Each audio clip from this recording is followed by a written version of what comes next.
nañu leen fàtte ban jàngat nga ci def. waaw naka xam nga nguur gi moom vraiment dafa bari ay incohérence nguur gi président Diomaye Faye jiite dafa bari ay incohérence parce que lépp rek ci lañ ko gis ci nguur gi ñu suñu delloo xel yi tuuti ci ginnaaw rek bu ñu fàtte ne nguur gi nekk fi jamono ji ñooñu fi jaayoon ni transhumance maanaam ñoom nekkuñu ci ay mbirum transhumance ak yi ni mel Ousmane Sonko waxoon na fi ne ku ne fa nga nekk nanga fa toog jarul kenn di ñëw wala ay daw làqu di am ak yi ni mel président Diomaye moo ñu waxoon ne moom il sera au-dessus de la mêlée ba taxoon sax mu tekki woon ndombal tànkam en tant que secrétaire général ci parti PASTEF loolu yëpp moi je pense que dafa am élan boo xam ne moom la jëloon fi mu toll nii nag li ñu gis mooy ne ñoom daanaka lépp loo xam ne wëccu woon nañ ko rek dañ ko tàmbaliwaat di lekk lu si mel ne li nga xamante ne peut-être moom mooy caisse noire dañu waxoon ne dafa xaraam léegi xaraamatul dañu waxoon également ni li nga xamante ne wax naa ko sànq mooy transhumance baaxatul finalement dafa mujjee baax dañ ko mujjee accepter ci jamono joo xam ne yaa ngi koy wax léegi bi ngay tàmbali émission bi sénégalais yi ñoo ngi nekk ci situation yoo xamante si bi daanaka kenn xamul foo war a aw ku ci nekk le peuple est laissé à lui-même ku nekk di xool nan nga war a def yow ba génn ci jamono jooju suñu président de la république ak peut-être nga xamante ne je sais pas son frère de parti laa war a wax wala son ami wala xaw ma lan laa war a wax actuellement le président de l'Assemblée nationale mi nga xamante ne moom suñu tegaan seetu bu taxawee moom la ñuy gis ci reflet seetu bi tey ba taxoon ñu tuddee leen Diomaye mooy Sonko tey ku ci nekk yaa ngi ci sa bopp ku ci nekk sa ay intérêt personnel yow ci nga nekk bu kii di jaay ay kartam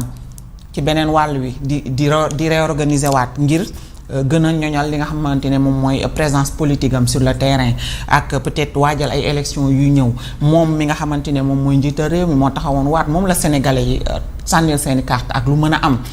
moom itam mu ngi ci ay création bu parteeg yi ni mel mu mel ne kon le peuple moom lan lay gagné ci li nga xamante ne moom moo am nag actuellement nag nañu bàyyi xel ne Sénégal fii mu toll nii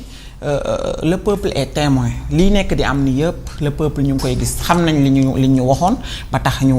gagné ñu jëloon leen jox leen 54% ci suñu électorat xam nañ également li taxoon ñu def li ni mel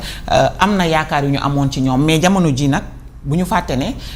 ñi nga xamante ne mooy le peuple les sénégalais toppuñu leen de ñu ngi toog seeni kër di xaar ñu ngi seet nu ñu def ba dundal seen njaboot yaa ngi koy wax léegi gerte gi kenn jaayu ko nawet bi dugg si na taw yi commencé na am ay tepp ci ay gox-goxaan am na fu ñuy dem tuuti nit yi duñ mënati génn ndax ay inondation ana lan la ñu prévoir pour nawetu ren bi ana lan la ñu prévoir pour semence yi mbirum gerte geeg yi ni mel ana lan la ñu prévoir pour lutter contre le paludisme bi nga xam ne bu nawet duggee mu yéeg ana lan la ñu prévoir pour changer le vécu des sénégalais loolu yëpp xamuñu ko et ñoom ñu ngi ci seen bopp ñu ngi ci politique politicienne loolu lañ ko mën tuddee parce que bu dajalee ay plus de la moitié des maires des communes de notre pays parce que 557 communes la ñu am kon su dajalee 306 maires romb na li nga xamante ne mooy moitié bi kon moom mi ngi continuer di wéy di peut-être di amplifier li nga xamante ne moom mooy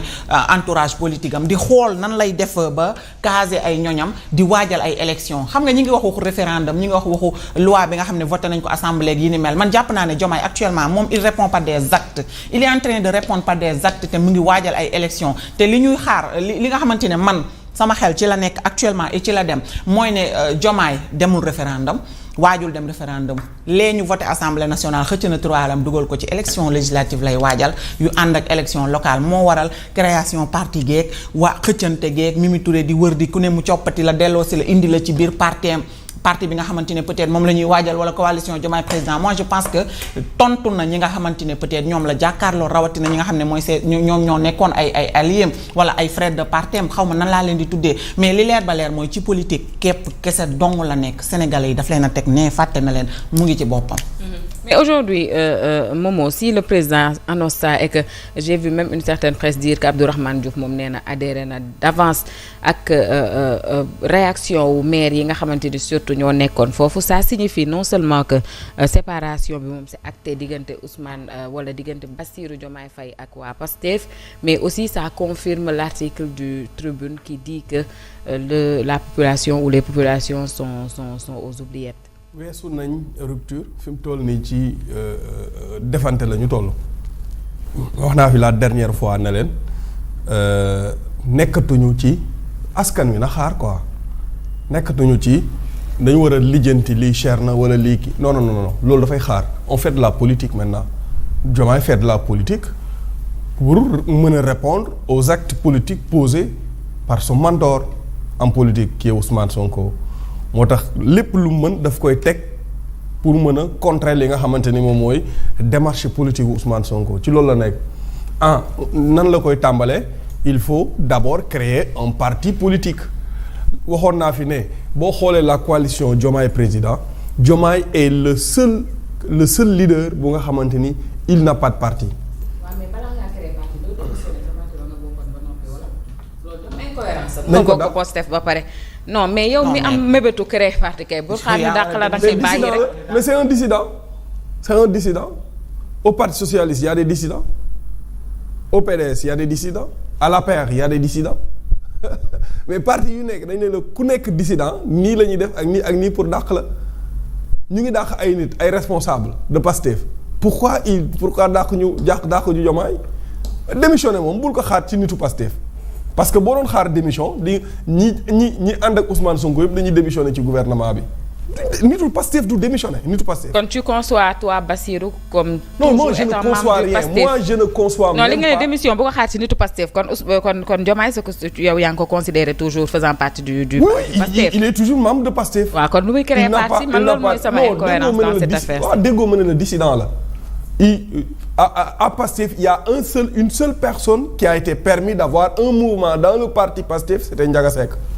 moom kese moom lañ permettre mu am mouvement dans le parti ba lancer mouvement am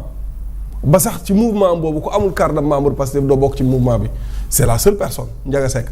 maintenant Diomaye est dissident nañ ko dàq comme moom nanguwul démissionner ils n'ont qu'à le virer maintenant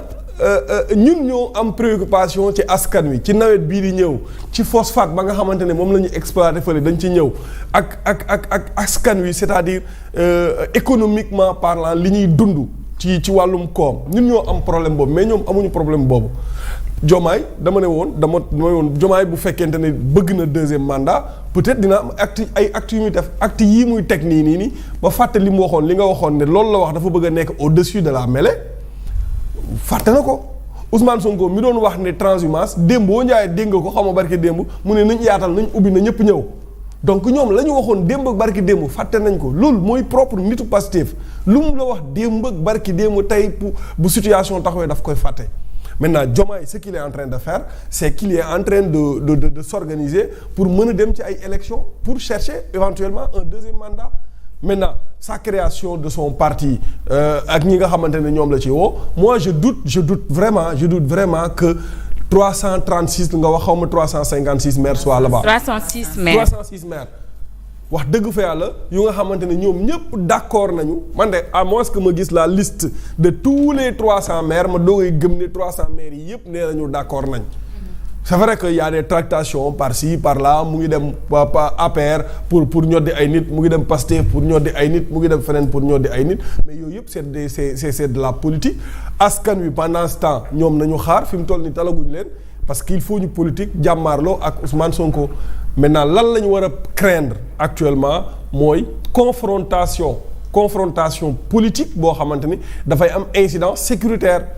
parce que ku nekk xam na ne Pastefu Ousmane Sonko ñoom li ñu bëgg li ñu xam mooy gatsa confrontation xeex Diomaye dina ko tontu ci loolu dina ko fekk si ci loolu wala Diomaye va adopter d'autres stratégies pour xeex ak ñoom loolu nag l'avenir nous dira mais la création de ce parti pour man suite logique la ci divorce bi nga xamante ne am na divorcé na ak Pastef il va falloir mu créer un appareil bu mën a jàmmarloo ak Pastef c'est ce qu'il est en train de faire maintenant ma daanalee foofu Diomaye dafa nekk